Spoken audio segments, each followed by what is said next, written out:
Dark arts within boxing, also known as dirty tactics. Quite a lot of these were done to me in my fight 2 years ago with Kid Galahad. How this fight come about? It was a fight that I didn't want, not because I'm scared of him. I just didn't feel at the time he deserved it. It had nearly a year out after being knocked out by Kiko Martinez and jumping up 2 weight divisions. At this particular time, the discussions that we were having when I was signed to Matchroom and Eddie was preaching my name to America, in particular to Ryan Garcia. You know, it had gotten to a point where Ryan had even reached out himself to me, slid into my DMs, and I'd spoke to Ryan about what we both wanted the fight.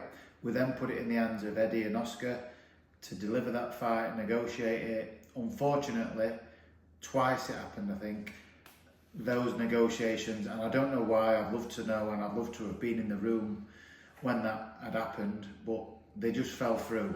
But another opponent that we talked about for me was the legend in Jorge Linares, who I would have been honoured to share the ring with. I'd been a fan of his for years. And so what I was told by Eddie was that deal is pretty much done. This was like on a Thursday. He says, Monday, we're announcing it. You're going to headline at Sheffield Arena like back end of September. So where we landed was to fight Kid Galahad for my IBO title. Barry jumping up from featherweight to lightweight. His last fight being knocked out by Kiko Martinez. And we ended up headlining in Nottingham. Let me be clear, Barry, or Kid Galahad, doesn't get the credit he deserves, maybe because it's overshadowed by the drugs test that he failed, but you know, he served his time and his ban, and the fact that he likes to wind his opponents up. You know, he tried that on me, but like my wife says, I'm too horizontal to let up like that bother me. His credentials, you know, British, Commonwealth, European, and a world title. He's won it all. Phenomenal career, just doesn't quite get the credit he deserves. This was actually one of the hardest fights I've had in my career. Not too much physically, but certainly mentally to keep the full concentration. When I've known Barry since he was on amateurs, you know, boxing a lot of similar amateur cards, watched him through the professionals, you know, first-hand experience as well, obviously watched my gym mate Josh boxing. So we knew what we were getting into, we knew what were coming, and we knew what to watch out for.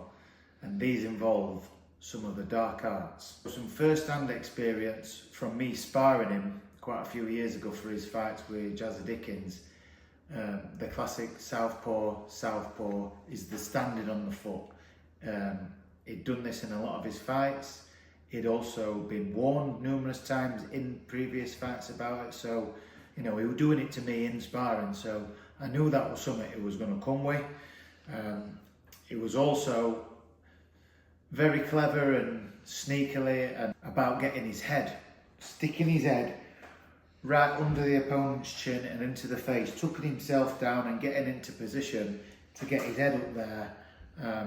You know, I was ready for that. You know, a lot of people said I made it look quite obvious that he was trying to do that, but again, being very clear, I didn't want my face on top of his head.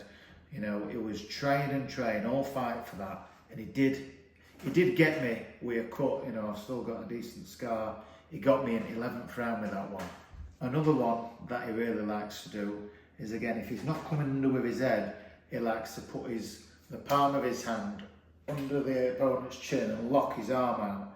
You know, it doesn't really cause too much hassle, but it's annoying and it can throw you off your game. You know, he did try that one with me as well. Obviously, I knew about these all before the fight, and the referee comes into your dressing room to give you a bit of a talking to, lets you know what he expects, what he doesn't want to see. So I'd already informed the referee of these tactics that I knew he'd done. I says, I just don't want them done. We know he does them in past, and I don't want it. And so the tactic that I didn't see coming, and in nearly 20 years of boxing I've never seen, was him nipping. If I put the footage up, he was using the Cleto Ray's gloves, which your hand has got quite a bit of movement like that.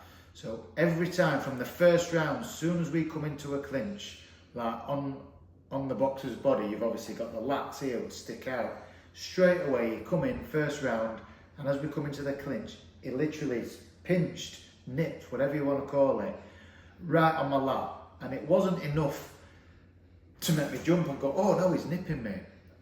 I knew what he was doing, but it wasn't enough to stop me. But it was just, constant for 12 rounds.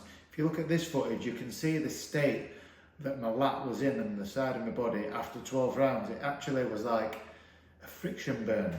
And anyway, we got the win and we moved on to bigger fights. But I did share that incident of me being nipped or pinched on my social media, and a few Ingle fighters, former Ingle fighters, not mentioning any names, had got in touch with me and said that the nipping, pinching was a tactic that is shown in the gym.